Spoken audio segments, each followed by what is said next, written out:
Book of Matthew, chapter 18. Matthew, chapter 18. After that time, the disciples came to Jesus and asked. Now, this is a really weird question. This is a really strange question. I've always thought this was strange the first time I've heard it. At that time, the disciples came and asked Jesus, Who then? Who is the greatest in the kingdom of heaven? Well, this proves how I think, just my natural way of thinking my whole life. If someone asked me that, I would say, God is the greatest. Isn't God the greatest? Well, that is the answer. That's the proper answer. God. Who is the greatest? God. God is the greatest. Why are you asking who's the greatest in the kingdom of heaven? Now, it doesn't say that they're asking for a different reason. Now, remember, they went to Jesus as men full of sin. Now, a humble man would never ask that question. A humble man would never look at God in the face and say, So, Lord, tell me, who's the greatest up here? No. See, this is just my opinion. Just my opinion. I have no proof of this. They were asking in their pride. It takes a person of pride to ask these types of questions. However, a person full of pride doesn't even know that they're doing something improper. Listen, who is the greatest in the kingdom of heaven? I mean, if you believe Jesus is the Son of God, would you have asked Jesus who's the greatest in the kingdom of heaven? It just seems a little full of pride to me. Well, I grew up in a time in this country where you were told, don't ask adults certain things, don't get in people's business, have respect for others. You know, back in the 50s, 60s, and 70s, this was a whole different country. Don't go ask adults stupid questions, because you're going to hurt their feelings. Jesus, what would be the proper answer he should have given? Jesus should have said, I'm the greatest in the kingdom of heaven. And he would have been correct. It would have been the right answer. But Jesus, in all his wisdom and his humility as a man in the flesh, he uses this as an opportunity to sit his disciples down and begin to teach them. Jesus, called a little child to himself and placed the child among them. And he said, truly. Now this gets very interesting because this whole chapter is Jesus talking. The entire chapter 18 is Jesus speaking in red letters. Truly, I tell you, unless you change and become like little children. Okay, there you go. I just proved my point. He was speaking to their pride and telling them, you have to take your pride and turn it into humility, quietness, meekness. The Bible says it's better to be sorrowful than it is to be laughter. You might be a Christian, but are you a quiet Christian serving with everything you have, with meekness, love for everyone, serving God? Are you a quiet Christian completely full of joy? Well, in America, as Christians, we think joy equals loud, obnoxious, constant, noise. Go to the discotheque, get some beer, smoke some cigarettes, smoke some pot. That makes us joyful. And on and on and on. But quietness with God should be what drives your joy. Reflecting quietly in your thoughts about Jesus as your life goes on. Unless you change, Jesus just gave them a command. Truly, I tell you, there again, he's saying, I tell you the truth here. Unless you change. Wow. So your question would be to God. God just pointed at you and said, you have to change before anything else happens in your life. I mean, that would almost just destroy most Christians today. Change. Well, your first question would be, well, change how? Change into what? What am I doing wrong, and what do I have to start doing? Unless you change and become like little children. Now, the next part is just devastating. You will never enter the kingdom of heaven, period. Unless you change, number one, and become like little children, number two. Number three is the end result. You will never enter the kingdom of heaven. Ever. Jesus is telling you, unless you change your heart over and become born again and start serving Christ with faith, the one who is in charge, the master who is in charge of everything in heaven, is telling you, unless you do this, you're not invited to the wedding banquet. You can't come to heaven. Wow. Now we're talking about salvation. How do you change? Salvation, by believing Jesus in the Son of God, and you will be saved. But the problem is, there are millions of saved American Christians. There are millions of saved American Christians. And yes, I truly, in my own personal thoughts, I believe they're saved, but the changes have not occurred yet. Very little change has occurred. They went home. They said, I just got saved today. I truly believe Jesus is my Lord and Savior. Let's celebrate. Let's go out and buy some beer, watch TV, and get some chicken wings and pizza. We're going to celebrate because Daddy got saved today. Well, that is a sad situation. You're saved, but very few changes have taken place in your life. Why? Because let's say you've been a Christian for 20 years. You haven't seen any changes. It's because over the last 20 years, you became saved at one specific hour, but then you never read the Bible. You never got involved in church. You never went to the men's group. You never started reading the Bible with your wife and your children 5 days a week. That's the only way you're going to see these changes, if you do the work 5-6 days a week.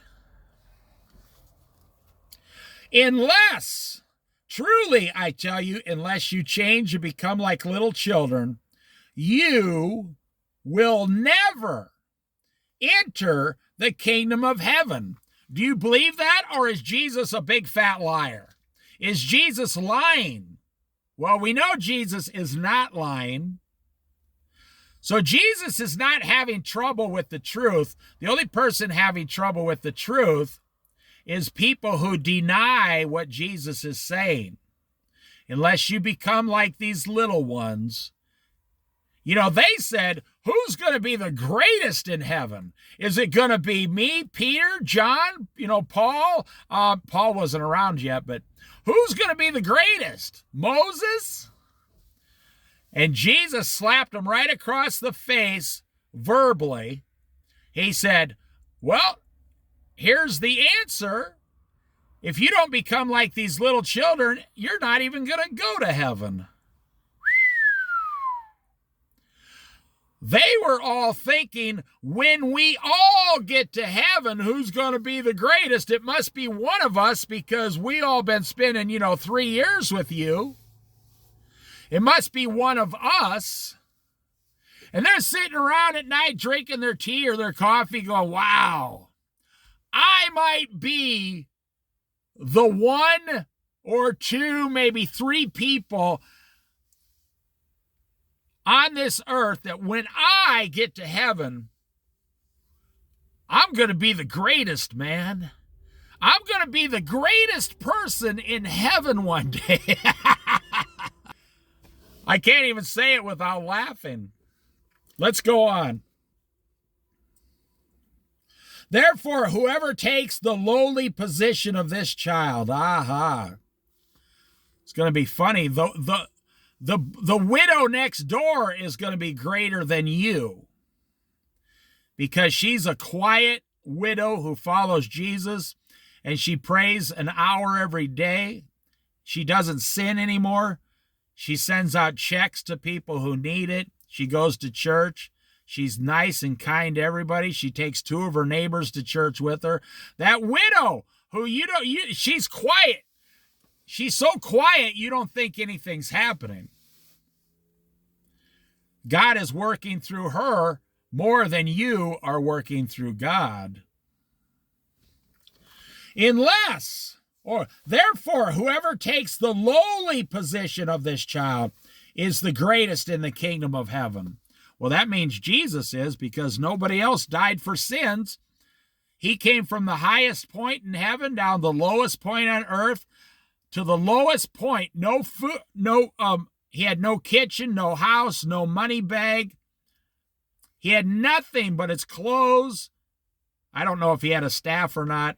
He walked around. He had nothing. No place to lay his head. And then he died for people's sins. He died for sinners while we were still yet sinners.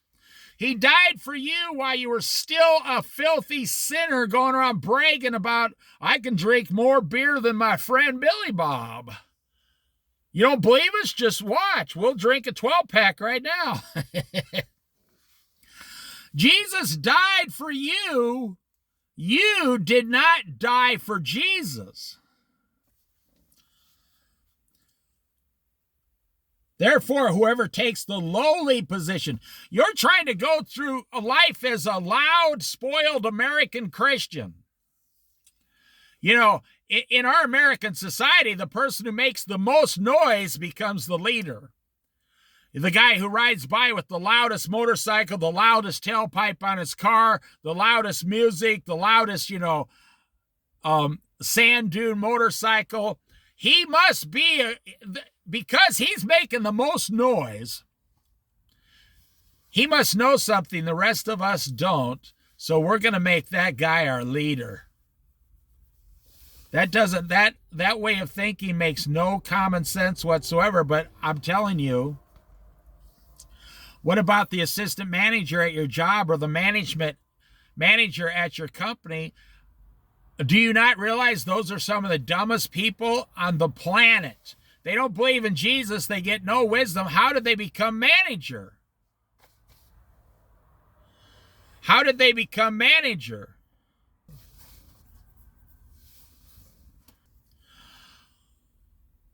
Because they were the loudest. They jumped up. The squeakiest wheel gets the most grease. What that means, if you're younger, is if you got a bunch of parts on a machine turning in opposite directions to make the machine operate properly, one of those parts is like, so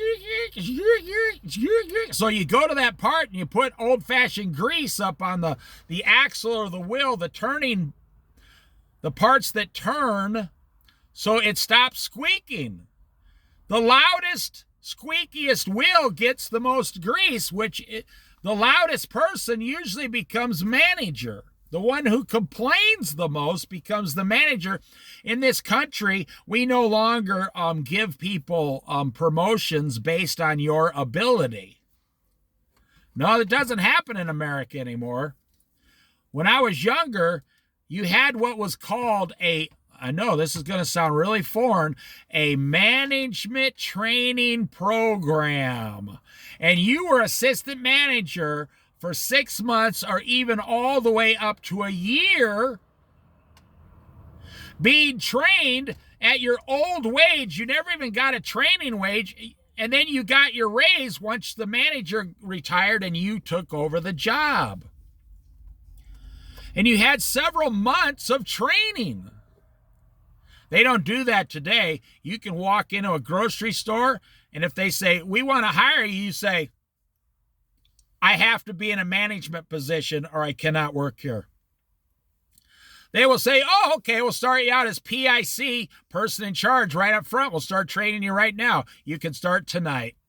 They don't know if you're a child molester, a mass murderer, nothing. They don't know anything about you. But you can get system store manager in about 5 minutes. The loudest person, what did Jesus say? Whoever takes this lowly position of a child is the greatest in the kingdom of heaven. Quiet, lowly. And whoever welcomes one such child in my name welcomes me. In my name, in my name. You know, so many people are out there trying to perform miracles and good works in their own name. And sometimes it works and sometimes it doesn't. But it doesn't matter whether it works or does not work on earth, because you will get no credit whatsoever when you get to heaven. When you get to heaven, you will receive no credit. Why? Because Jesus said, whoever welcomes one such person in my name. We go through that over and over and over. The only name that can give you everything you want is Jesus Christ. Heal everything in your life, Jesus Christ. Repair everything in your life, Jesus Christ. The only one that can make your wife come back to you after you mistreated her is Jesus Christ.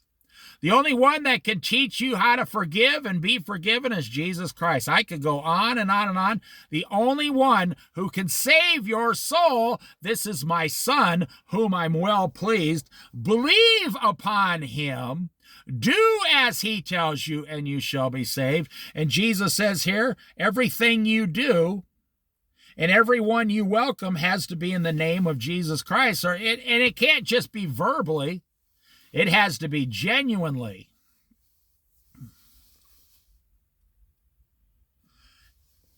And whoever welcomes one such child in my name welcomes me. You know, in another gospel, when the children came to Jesus, the disciples told the children to beat it, scram, get out of here. Children had no value in life. You want to know what the value system was back then? The man, God was the most valuable. The man was second. Now, you think I'm going to say the wife. No, it's not. Then the son. If that man had any sons, they were usually more valuable than the wife. Then the sons, then the wife came forth.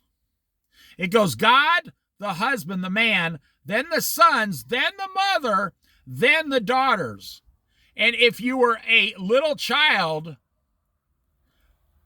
a little girl, you had absolutely zero power in society at all whatsoever. So that's why when they came to see Jesus, you know, the disciples said, get out of here. What are you kids doing here bothering the master, the teacher? And Jesus, it's so lovingly, he pulls them towards him and uses these little children. That's so funny because Jesus said, or they said, who's going to be the greatest? Who's going to be the greatest? When we all get to heaven, who's going to be the greatest? And Jesus said, not you. What? This little child will be greater than you unless you change. Now, they did change. They all became believers in Jesus Christ, not Judas Iscariot, but the others all became believers in Jesus. They gave their whole entire life to Jesus Christ, the Master. They did change and become like little children. Okay, verse 6. Causing to stumble. If anyone causes one of these little ones, now he's pointing at these children still. If anyone causes any of these little ones, one of these little ones, those who believe in me, to stumble, it would be better for them to have a large millstone hung around their neck and to be drowned in the depths of the sea. Wow. Let's talk about child pornography for about 5 seconds here. Do you know what's going to happen on Judgment Day to child pornographers? You know, pornography is bad enough. I mean, God says don't look at that filthy, wretched pornography. 65% of men, that includes Christian men, look at pornography. Yes, the surveys say like 74% of non-Christians look at pornography once a month, and 65% of Christian men look at pornography once a month. But now, what is Jesus saying about the little child, abusing a child? Physically, sexually abusing a child. Jesus said, what I'm going to do to you when I get back, it would be better if someone took a millstone, like 1,000-pound millstone, you know, a big, huge stone for crushing the grain, and tied it around your neck and somehow took you out to the ocean and dropped you overboard. It's going to be better if that happens to you than what I, Jesus, am going to come down and do to you, or what you're going to suffer for all eternity in hell. I tell you, we have a plague of pornography in America. Now, I'm going to say this, and I'm not bragging, and I'm not full of pride. That means me and my wife,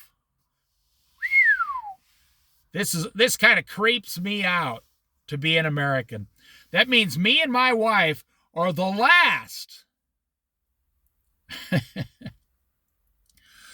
25% of people in America that never look at pornography. Now, I found out once, like back in the heyday, like 60% of Americans smoke cigarettes. This was many years ago. And I said, you mean I'm only one of 40% of Americans that doesn't smoke? Wow. So I didn't think much about it. I just thought it was like half and half. I come to the conclusion you either smoke or you don't. It's about 50-50. This was like in the 60s, 70s, 80s. Okay, so then I find out that 75% of everyone looks at pornography now, and 65% of Christians look at pornography once a month. And it freaked me out. That's why I said I'm not bragging. I'm not saying I'm better than someone. It freaked me out. I said, you mean I'm one of the last people in America that doesn't look at pornography? Now, if it was 50-50 like the smoking, I'd be like, well, okay. It's not. 25% of the population in America does not ever look at pornography.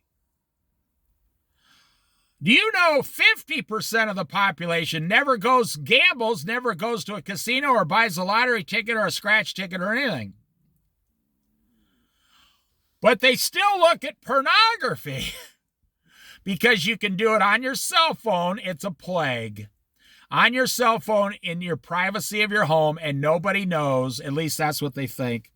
But actually, the whole world is tracking everything you look at. But even if I found a magazine on the side of the street and I glanced over driving down the road and there was some dirty, girly magazine, whatever, I would not look twice. I would on purposely look away. So I found out, wait a minute. I am one of 25% or 35% of Christians that don't look at pornography. And it made me sad. It didn't make me happy or proud. It made me sad. Okay, then I found out a worse statistic after that. Do you know only 16% of Americans don't consume alcohol? And you can thank the wine industry for that, because not everybody likes beer and not a very low percentage drink hard alcohol. But the wine industry has gotten all the middle-aged women in America to have a bottle of wine every week. High alcohol content, by the way, very high alcohol content. Doctors say older women are experiencing all kinds of health problems because of wine. Because of wine, they're experiencing all kinds of liver problems, kidney problems. They're experiencing a lot of problems. Drinking a bottle of wine every week is like drinking a big tub of sugar. It's making them fat. And I found out that I am one of only 16%. Only 16% of Americans in today's society never touch alcohol. Damn. Now, I used to gamble. I used to smoke cigars a few years ago, it was a stupid phase I went through. I smoked a cigar like once a month because I was an idiot, but it didn't last long, and I never done it again. However, I used to gamble. I used to drink beer when I was 20 years old, yes. I used to drink hard liquor and wine when I was 20. But I quit everything I just mentioned, I quit. I've never looked at pornography. I'm not making this up. I mean, you see it shoved in your face when you're a teenager or early 20s. But I've never looked at pornography. And in today's society, when I find out that 84% of Americans drink alcohol and 75% look at pornography, I don't pat myself on the back at night. No, it's worse. I feel like an outsider. I'm like, wow, I'm like some kind of a creepy freak living on a weird, strange planet. And now I'm what used to be normal with my parents. My parents never touched most of this stuff either. Now it's everyday commonplace. Everyday commonplace. So Jesus says, if you cause these little children to sin, he's not just talking about child pornography. He's saying, if you cause any of these little ones to sin, if anyone causes one of these little ones, those who believe in me, to stumble, well, that's to sin. It would be better for them to have a large millstone hung around their neck and be drowned to the depths of the sea. Woe to the world because the things that cause people to stumble. He's saying the whole world is going to be better. Woe to you, planet Earth. And I just explained to you the statistics, the percentages. You're causing people, Christian believers, to stumble. You're showing your fellow, it doesn't have to be a child. You're showing your fellow Christian adults pornography. You go to church on Sunday, and a Monday morning down at the shop, you and your friends, you're like, hey, check what this girl's doing here on this filthy site, you know. You're causing people to stumble I don't care if I'm the last person on earth who doesn't gamble, doesn't smoke, doesn't look at pornography, doesn't drink alcohol. I don't care if I'm the last person on earth. I'll die that way. Well, be raptured probably, because it's coming up here in a few years. But I won't be the last person on earth. I know some really good ministers who don't do any of those things either, and God bless them. And I'm not going to apologize for not looking at pornography and not drinking. I'm not going to apologize. I'm not going to say I'm sorry, because just think of how much the United States in these areas, these are the traditional sinful areas, how much the United States has fallen in the last 30 years.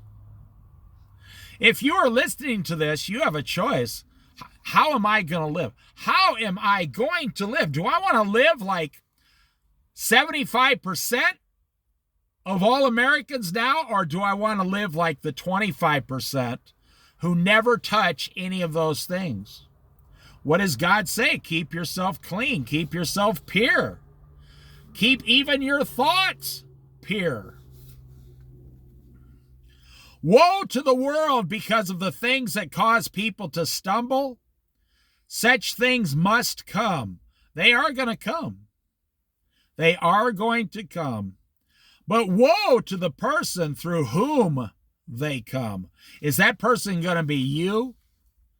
Are you buying the alcohol, buying the cigarettes, going to the casino with your children?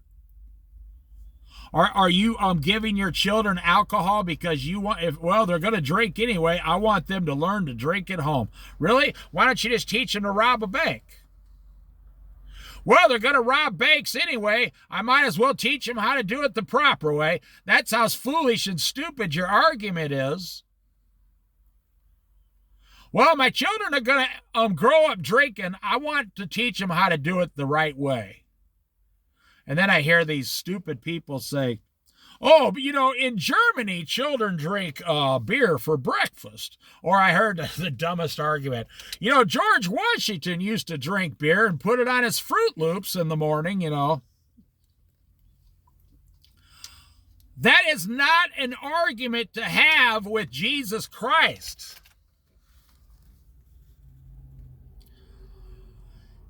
If your hand or your foot causes you to stumble, cut it off and throw it away.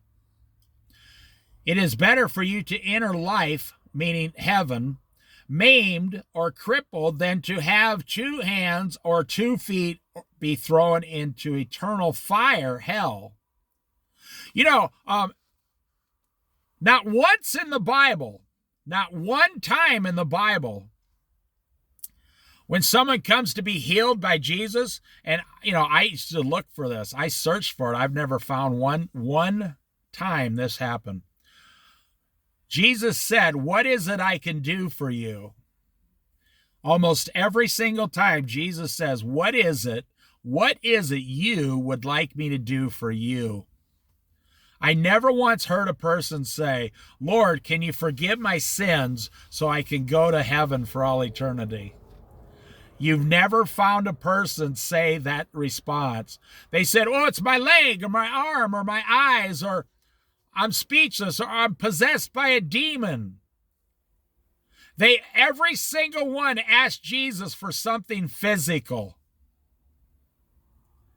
Not one person asked Jesus, could you please forgive my sinful behavior?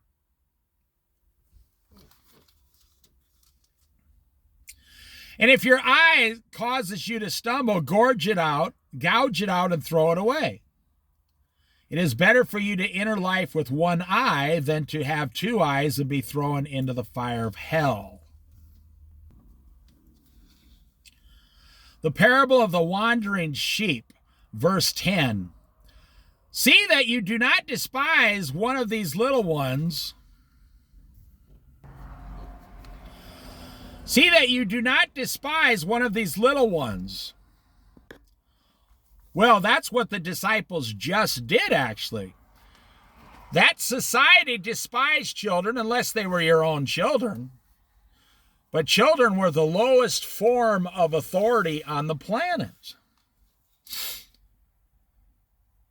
See that you do not despise one of these little ones, for I tell you that their angels in heaven always see the face of my Father in heaven. So, he just said that every child, when they're born, gets a guardian angel.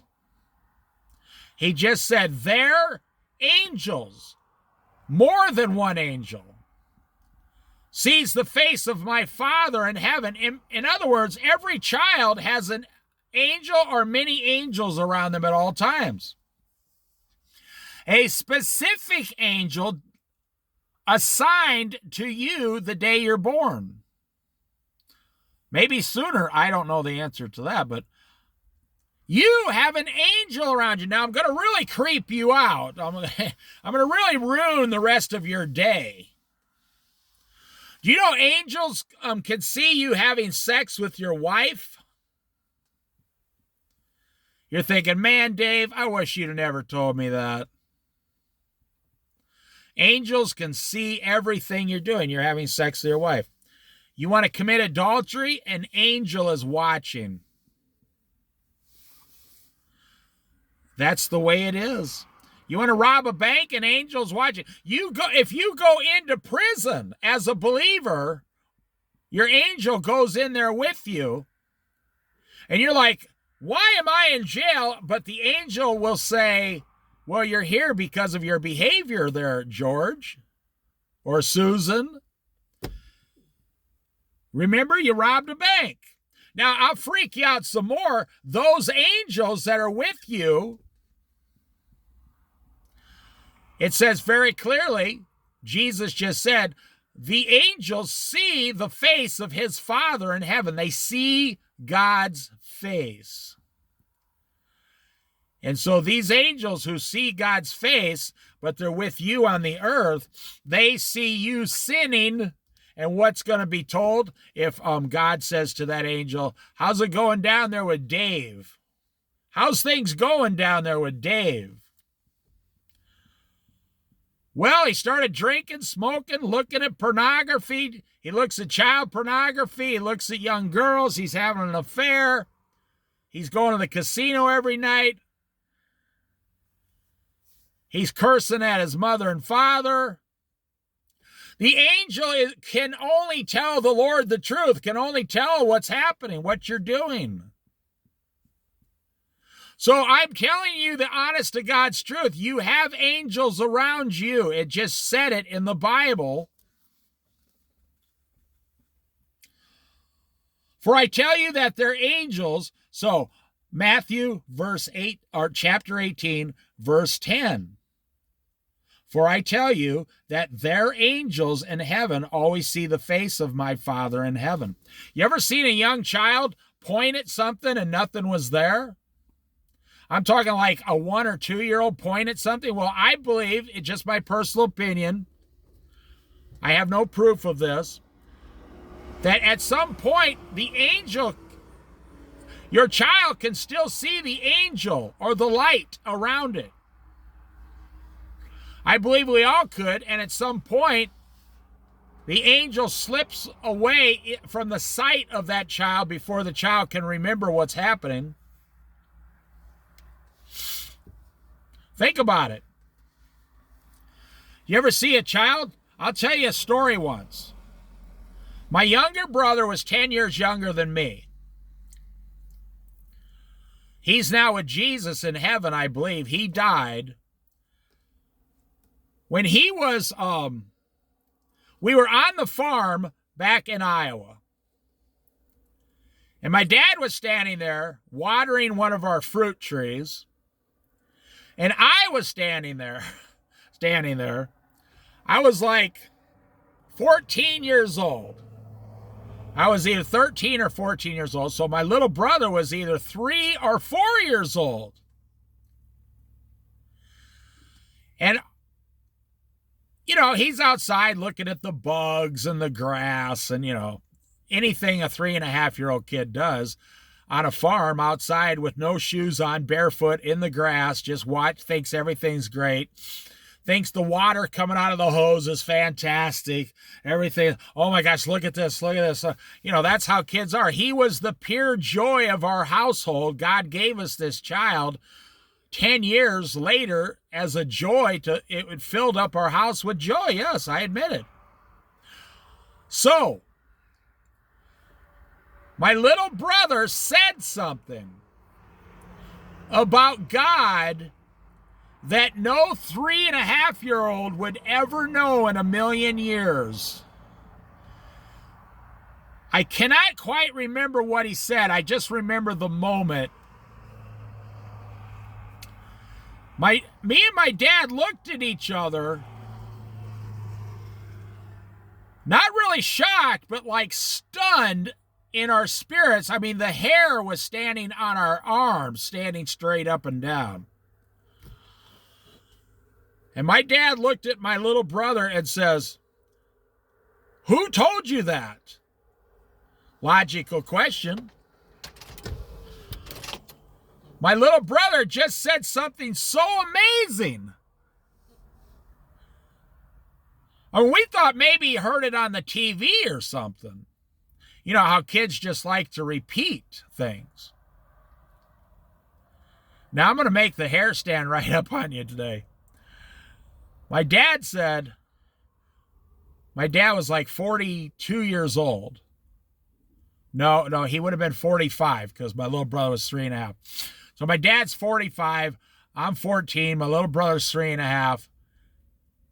He says something incredibly profound about God and heaven.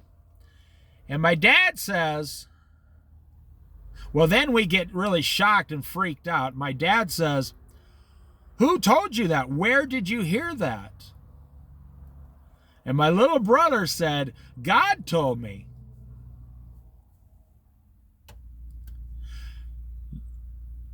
A 3.5-year-old looked at my dad and said, "God told me." I mean, he was staring right at him. And then my dad said, and you guys know I don't make up stories. I don't have to make up stories. I got really awesome stories without making them up. My dad said, I'm just standing there listening the whole time. My dad said, "Well, when did God tell you this?" And my little brother pointed his finger up in the sky and said, "He just told me right now. There's God right now, right there. Can't you see him?" Whoa. My dad looked up in the sky at the clouds. Now, he was a truck driving, real man's man. He said, "No, I don't see anything. You're saying God's there right now." And my little brother says, "Yep, he just told me." And then he just went back to playing in the grass. And my dad looked at me and said, "Do you believe what he just said?" Now, I was like someone shot me with electricity. I said, "Of course I do. It's freaking me out." I kept looking up in the sky like I was trying to see God's face too. That's a true story. So, see to it that you do not despise one of these little ones, for I tell you that their angels in heaven always see the face of my Father in heaven. So anything you do to your wife, anything you do stealing something at work, anything you do to your kids, angels are staring at you, watching you do it. Not to mention, Jesus is with you, watching you. The Holy Spirit is with you, watching, talking to you, and God can see everything you do. But I just want you to know that there is a place in the Bible that says all the believers at least. Now, I believe everybody is born with an angel, but not everybody becomes a believer. But your angels are watching every move you make the rest of your life. And if that doesn't freak you out and want you to change, then you got a hard heart. You're on a hard road. Yep.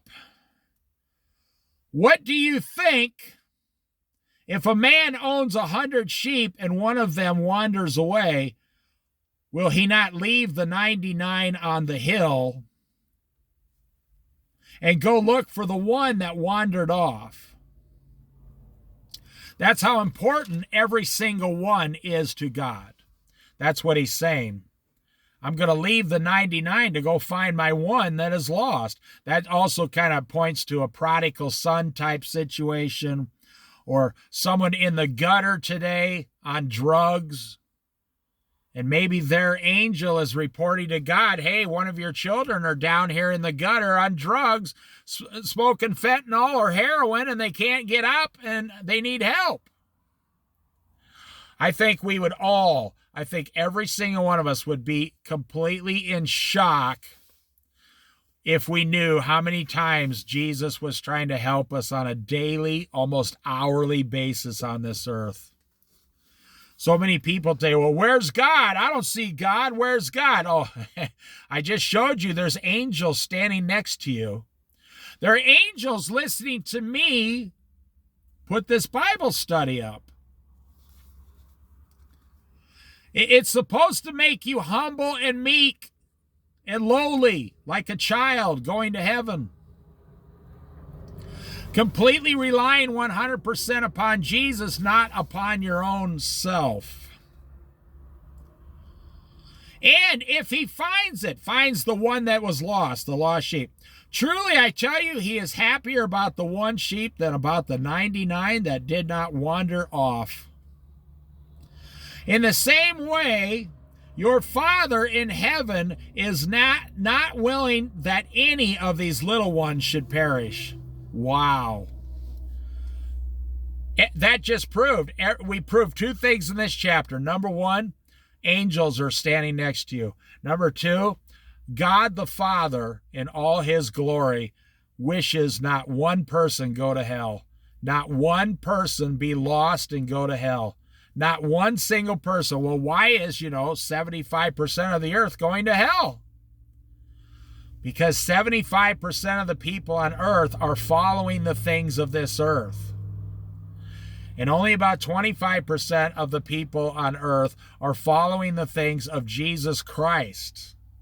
You notice I didn't say God, because a lot of people believe in God or gods or false gods. But only 20% of the entire earth believes in Jesus Christ as their Lord and Savior, God. Father, Son, Holy Spirit, all one God. Now, I'm going to end this Bible study here. We learned very profound two things. There's angels standing next to you. So next time you want your wife to do creepy sexual things in the bedroom because you think it's okay because you're married, I told you you're not going to like this Bible study. Because you're married, so you think, well, under the cloak of marriage, I'm allowed to treat my wife in creepy sexual ways and things like that. Nope, not true. That's God's daughter. And you're going to have to answer one day to how you treated God's daughter. I'll tell you a story about that because I don't mind talking about it. One of the things is I don't have a problem with it, but I feel it's something, I'm not a minister. That's what I got going for me. Ministers can't really get up in church and talk about this in front of little children usually. But I'm not a minister or a preacher. I'm not even a teacher. I'm just a guy on the internet telling the truth, hopefully. I knew a guy when I was young. He was a school teacher. One of the top 10 guys I've ever met in my life. And he said to me,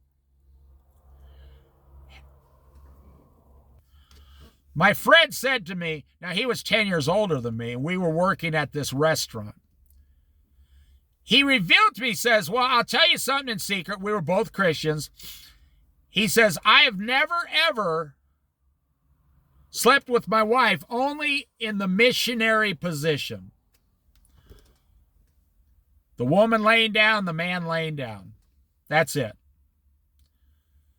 And he said, he was like, oh, I don't know, I was 20 and he was like 35. So he's like 15 years older than me. And he said he might be getting a little bored with that. And I told him, oh my gosh, buddy, you are the luckiest man alive. He said because his wife was raised in a Christian household. I said, does she like sex?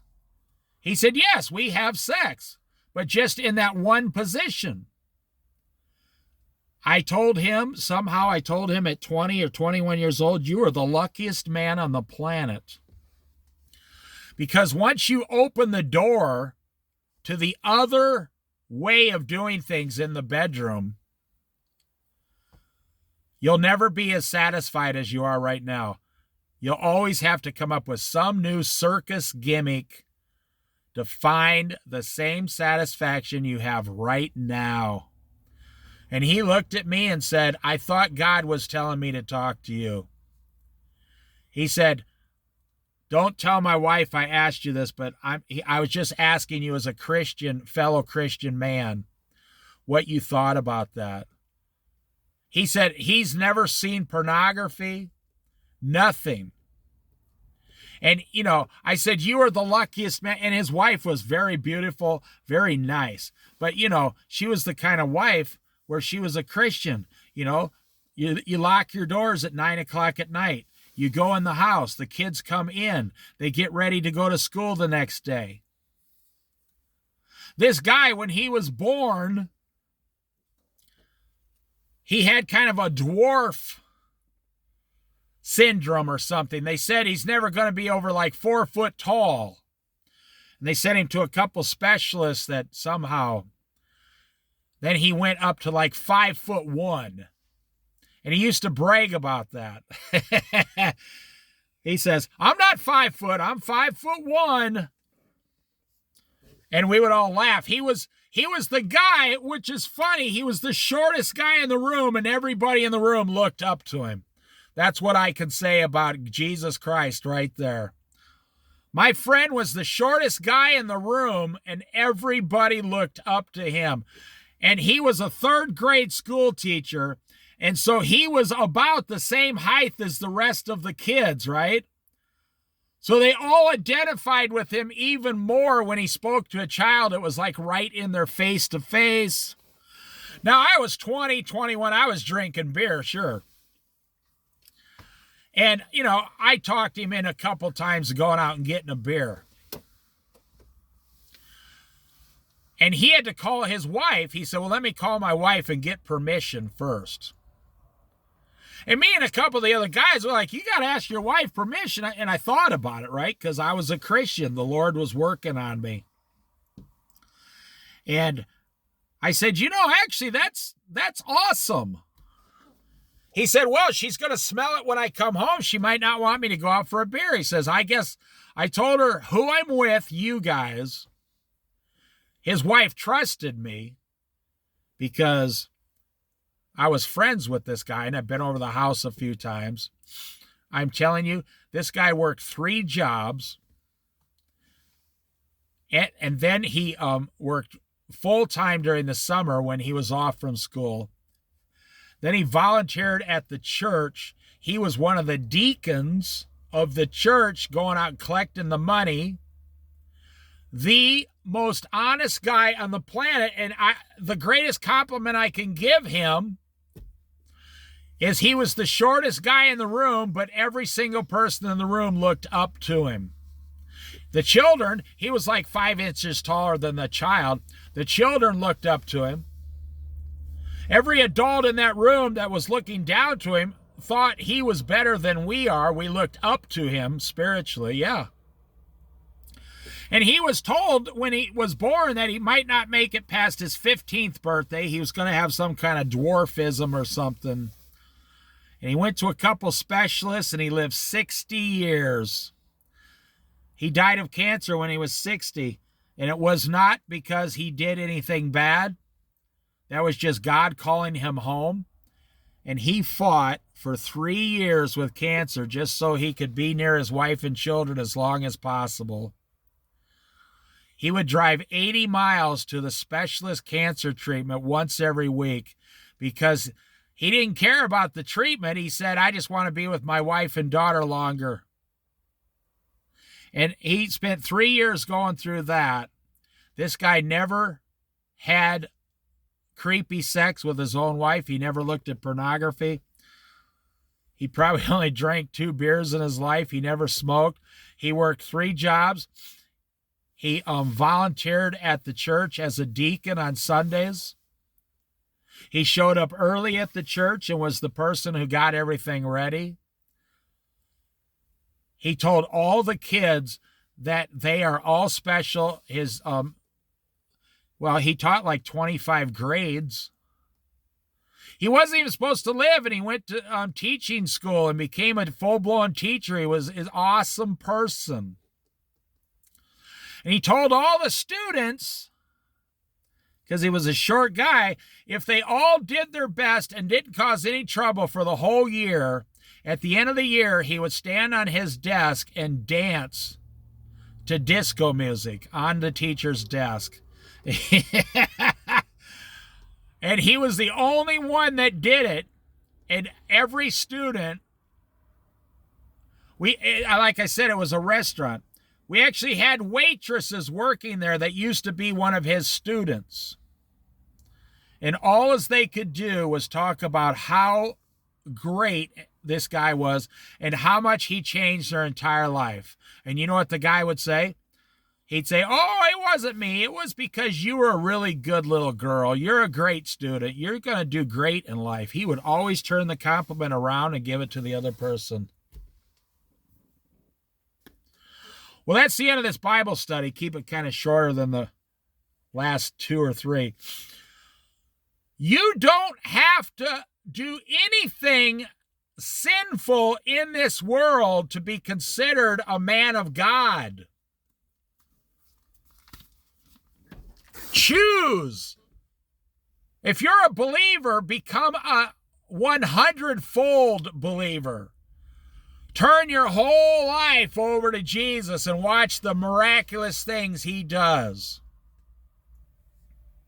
Oh, yeah. My friend used to ask me, how come you drink so much beer? I said, well, I'm a country boy on the farm, and here pretty soon, I will give up beer and never touch it as long as I live. About 4 years later, that's what I did. I never touched alcohol again. That's what I'm telling you. You don't want, you're the one that trained your wife to do all these freaky things to give you sexual pleasure. But in Jesus' name, you can go back to the holy way of living. Your conscience can be clear.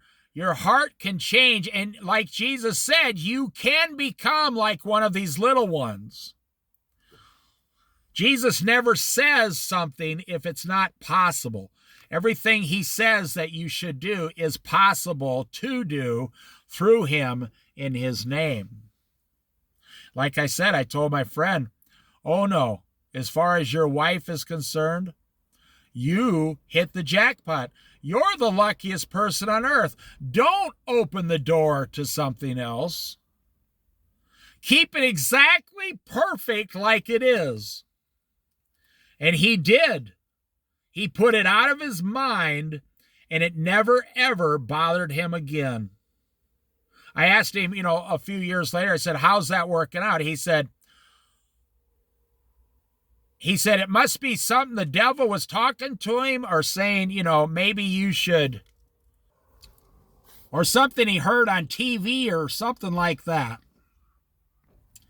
See, think about it. If you're watching TV 4 or 5 hours every night, and everybody on the sitcoms on TV is just having rampant, freestyle sex with each other, and you're listening to this 10, 15, 20 hours a week, you don't think it's not going to go in your brain and affect how you think?